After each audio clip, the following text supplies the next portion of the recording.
Well, Happy New Year, good people. This is Glenn, 772 Model Garage. Um, Working on the Central Virginia Model Car Club's um, Camaro build-off. This is something that the club does, which is basically led by Monroe. Um,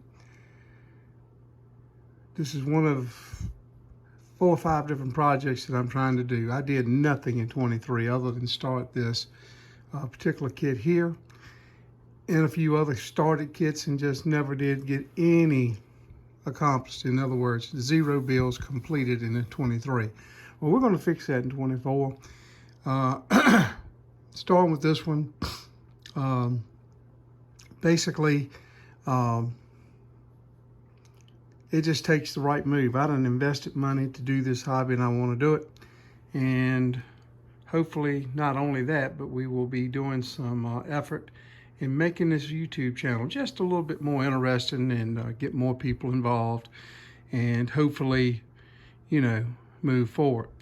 Again, this is a 69 Camaro. It's the SYC Yenko model kit, and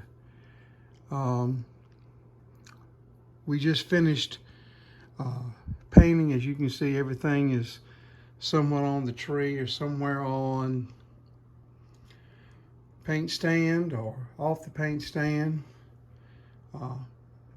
Everything that you see was painted with Tamiya spray can out on the front porch between 32 degrees and I think the high yesterday was like 48. Starting off right here is the Camaro body.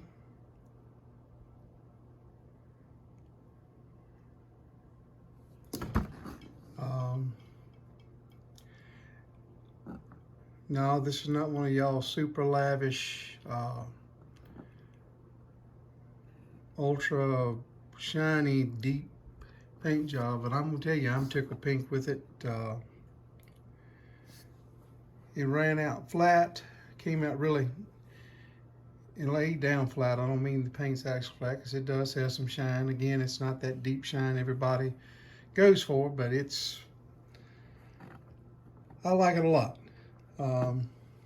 So orange, we're going to try to get the decals on it today to finish it. Whatever we do, we're finishing it. It's going to be a per se roller by the end of this day. Basically, we've used 4 cans of paint. We've got orange, semi-gloss black, aluminum, and gold out of the TS line. And all the paint just laid down fabulous. Everybody talks about you can't paint in winter, you got to be inside. Well, we've been lucky. We've had relatively lower humidity than normal. It's been around 42%. Forgive me, gentlemen. And everything has really, it just turned out well. I think I'm extremely pleased with the results. And again, this is going to be a little bit of a speed build per se. I want to get it finished so I can turn it in as a finished one. And but basically, I want to give y'all a little bit of show and tell on it. There's some spots in this kit that I really am not a fan of, even though it is a Revell, and I've always been a Revell fan. But this particular kit has, in the front end now, where I've pre-put together some parts, there's just some issues, especially on the front end, and maybe it's just because the way I did it could be the issue. But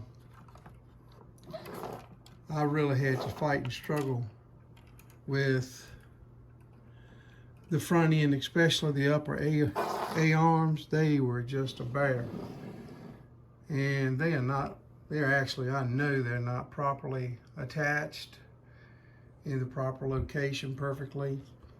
But this is going to be a hand grenade build, kind of. As long as it's close, I'm going to be happy. Like I said, I'm pretty sure that it was probably user error that created the issue.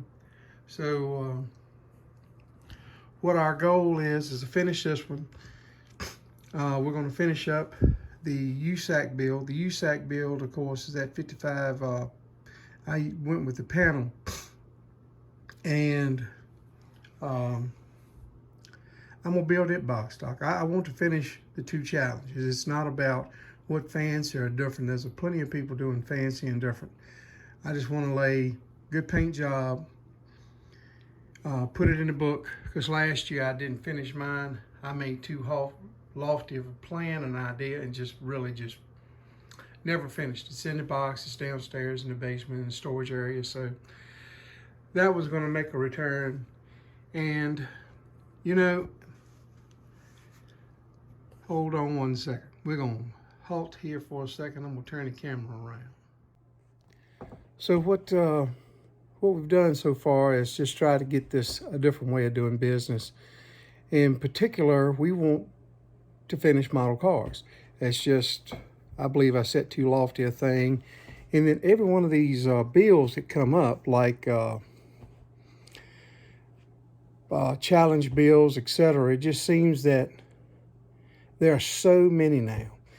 And that takes away from focusing on what you enjoy and what you like to do.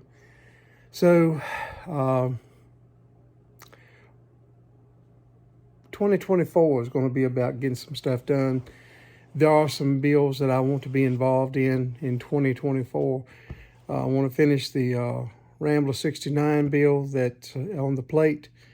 I've got some modified kits I want to do. I want to finish some NASCAR stuff up. Of course, the NASCAR bill from 2023 I never finished will be completed. It's like third in line now, because if I didn't finish, there's no need to try to rush it now. That I want to make sure I get an NYS Modeling's Pro Street bill for this year. And other than that, I just want to build cars that I like and enjoy. My problem is I have way too many hobbies. And even though it's only 3 or 4, it's just entirely too, man can't love 2 women. So when you get out there and you're trying to do too much, and you do have a family, you do have responsibilities, you have a job, a 9 to 5, so to speak, it gets kind of hard. So we want to focus on completing some kits and putting some good product out, and of course enjoy myself. Turned 56 back in December, so we're closer to the end than we are the start. So we want to make sure life is fun and full. So, and I hope that for all y'all. And as in 2024, I'm gonna tell you what you need to focus on, some stuff, getting your life right, and devote yourself to some faith, devote yourself into what's going on around you, and most definitely be able to enjoy your life, whether it's through your hobby or your family, or through both. And make sure that you take time to take a deep breath and just enjoy your life. And appreciate those around you. Tell somebody hi. Make sure if you pass a veteran, don't just be a Facebook warrior, as I call it. When you walk by a guy wearing one of those Vietnam vets, Korean vets, take the time to tell them thank you. Don't just be somebody that's on the internet doing some thank you veterans, because you do know that most veterans from the Vietnam, Korea era are not savvy on the computer and Facebook. And you're not thanking anybody but those people on your feed, and that's not worth 50 cents. It don't do nothing for nobody. Where the rubber meets the road is going to somebody and saying, hey, thank you for your service. We appreciate you. We thank you. And sometimes, I know I've done it a few times this year. As I was, if you're in a restaurant and you see a veteran in there, the best way to thank them is when their waitress walks by, you say, look, can I have your tab? I got that. And I've done it, a couple of times this year. So they don't need to know me. They don't need to know I did it and who done it. They just need to know that it was done in appreciation for being a veteran. So think about that, folks. Make an impact in somebody's life, a positive impact. So with that, look, y'all have a 2024 that you just cannot imagine, and be happy, be successful. Don't rage on anyone else's success. Worry about you and yours, and be good. Later.